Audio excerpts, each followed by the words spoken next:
മാലിക് പറഞ്ഞേ യാറത്തിൽ നിന്ന് ചെമ്മാട് വരെ അനസ് നടന്നു പോയിട്ടുണ്ടെന്നുണ്ടെങ്കിൽ മാലിക്ക് ഓന്റെ കയ്യിൽ നിന്ന് 5000 രൂപ കൊടുക്കുന്ന പറഞ്ഞിട്ടുണ്ട്. ഞാൻ അഥവാ അനസ് നടന്നിട്ടില്ലാന്നുണ്ടെങ്കിൽ ആ പൈസ അനസ് തിരിച്ച് മാലിക്കിന് കൊടുക്കണം. ഇവിടുന്ന് ഏകദേശം നമ്മള് ചെമ്മാട്ടേക്ക് 23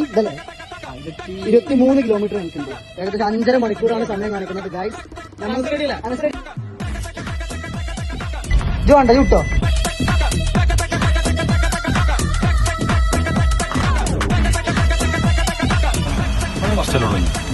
നമുക്ക് തിരിച്ചു നടന്നാലോ? തലമുറക്ക് ഇനി ഒരാൾ വെച്ചേക്കണമെങ്കിൽ ഏറ്റെടുക്കും വേണം. മറ്റുള്ളവർ അതിന് പ്രചോദനമായിട്ട് എന്തെങ്കിലും പ്രോത്സാഹനം കൊടുക്കും വേണം. ഏറ്റവും പറ്റുന്നത് ഏറ്റവും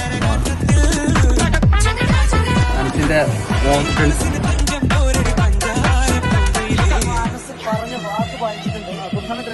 സമയം